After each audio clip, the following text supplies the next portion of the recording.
is extremely, I mean, I was just listening to some of the things you said. It's really the sort of things we have talked about in these past 2.5 years. Our main concern, my government's concern, is to lift our people out of poverty. And the Human Development Report actually is that report where you are actually pointing out the ways, the inequality, the areas that have been left behind, people who have been left behind, the situation of the minorities, transgender.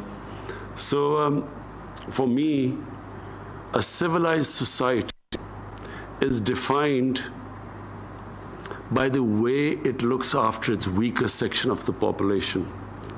It is not defined by how the rich people live or how the rich classes, their lifestyle.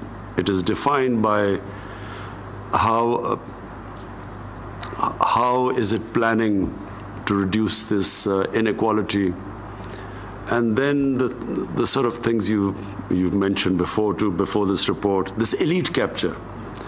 And it's not just a problem of Pakistan, it is a problem of almost all the developing world.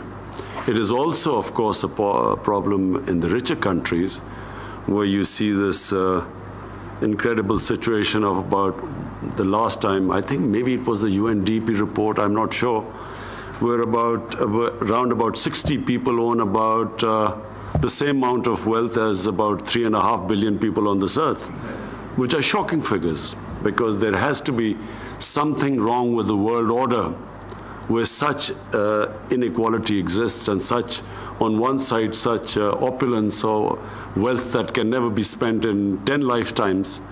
And on the other hand, you have extreme poverty. And then with COVID, which is all it has done is that it has made poor people, whether they're in rich countries or in the poor countries, it's made them poorer.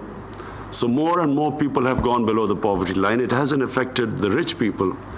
In fact, some of the rich people have got richer during this COVID last 1 year. Elite capture is a problem specifically of the developing countries. And I was reading the FACTI report. The Secretary General of the United Nations has made a panel under him which has come up with this report, and it is a shocking report. The report is that every year, $1 trillion leave developing countries into tax havens or into properties in richer countries. And that $7 trillion of these poor countries, money laundered out of the countries, is parked in safe tax havens and leaving the poor countries. So basically, this is, if I just look at the world, this one fact is the reason behind this huge inequality in this world and the cause of huge poverty, because when this sort of money leaves the poor countries, employment is created in the countries it is destined for. So the poor countries are not only deprived of employment which this money could provide, not only does it also create poverty because this is the money that could be spent on human development, but it also affects the currency. Because when so many dollars leave the poor countries, the currency gets affected. And when the currency gets affected and when it devalues, it causes more poverty or inflation. So this is a vicious cycle going on.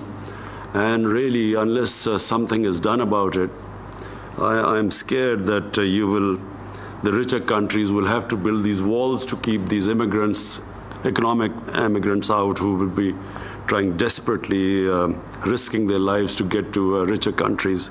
So this is the one factor which, in my opinion, is causing more deaths in this world, poverty, misery in this world. And unfortunately, the richer countries, there is no incentive to stop this, this outflow from the poor countries of illicit money, because they gain from it.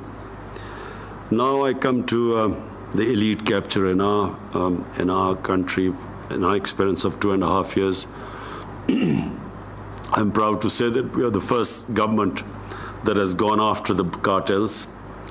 No one in our history has gone after the most powerful sugar cartel. All it does is it just jacks up the sugar prices, and sugar is consumed amongst the poor people the most, because it's like the dessert of a poor family, and the children in poor families, sugar is everything, and therefore, because it's consumed by the masses, therefore the sort of profits that are made by jacking up the sugar prices by the cartels, and because the cartels are all very powerful and connected politically, so this is the first time a government has taken this step. And we intend to, we've strengthened the Competition Commission again to stop this, these cartels from making these mega profits at the expense of the people who actually then bear the burden by, because of inflation, and they get poorer. What I was very proud of this report was the performance of Khyber Pakhtunkhwa, a province that was devastated when we, in 2013, when we took over the province, it was devastated by the war on terror. There were bomb attacks going on. The people had migrated from Pakhtunkhwa into to Islamabad or other cities because of the danger to their lives and the insecurity. And so it gives me great pleasure to have what you pointed out, that what the report says, that the province that reduced poverty the greatest and developed its human beings the greatest was KP, and it has almost caught up with Punjab. So that is a source of great satisfaction for my government. I'm also very proud of the way in COVID, during this last 1 year, the way we came out with this SAS program, and Sania deserves all the credit for disbursing this huge amount of money in the shortest space of time, and when there were no one could say that there was any sort of political type of distribution, or there was any I noticed that in Lebanon people were out in the streets and they felt that the money distributed during COVID was distributed on political basis and wasn't equitably distributed, and I'm very proud that no one could say that about us. Your point, Dr. Pasha, that now that we are having probably a very scary third wave, in some ways actually it is more scary than the first wave. Second wave wasn't that bad. So we are going to speak to the IMF because we see disruptions ahead.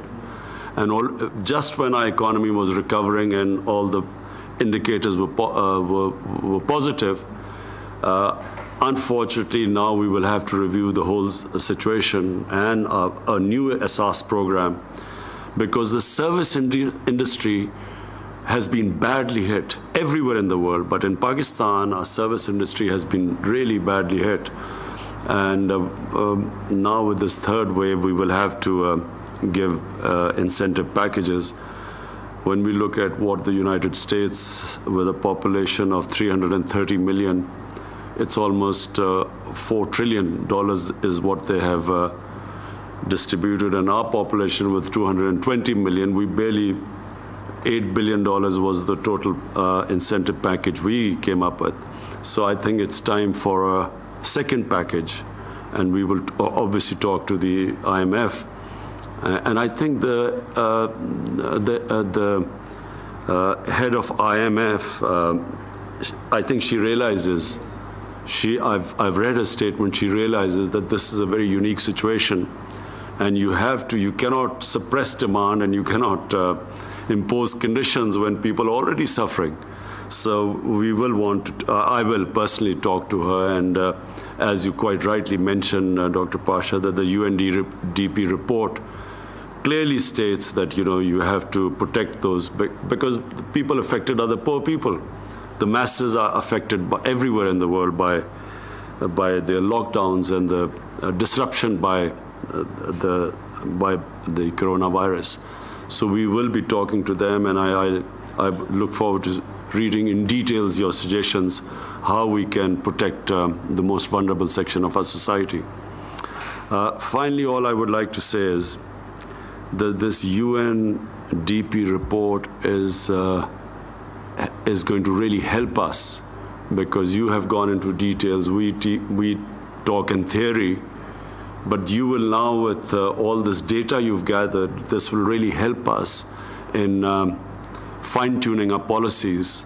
And the main thing is to protect our poor section of the society. And also the regional disparity. We're already working on that. Sania has been gathering this data. We've covered almost 75% of our population. And we hope to have this data of covering the entire population by June. And so what we plan to do is then give direct subsidies to people. Once we have this data, and this untargeted subsidy, as you quite rightly pointed out, it's utilized by those people who don't need it, and the people who need it are deprived of it. So we now, once we have this data, then we will be able to directly subsidize that section of the population that's vulnerable, whether it is in the rural areas or in the urban areas, different types of subsidy to the small farmer, and then to urban consumer who's facing inflation. We will then be able to directly help them in their basic foods which they consume, the basic stable diet. We will be able to directly fund them, because unfortunately the commodity prices are rising all over the world because of the COVID disruption of the supply side. So we will be able to protect these people by directly subsidizing them, and that's why this data is extremely valuable for us. So I want to again thank everyone, and I want to say that this really will help us, and UNDP has done a tremendous job which is beneficial to us, and I'm sure that such reports would benefit all the developing world. All the countries would benefit from this report. So thank you, Dr. Pasha, and thank you, everyone. वज़ीर-ए-आज़म Imran Khan. United Nation Development Programme की पाकिस्तान से जायज़ा report से मुतालिक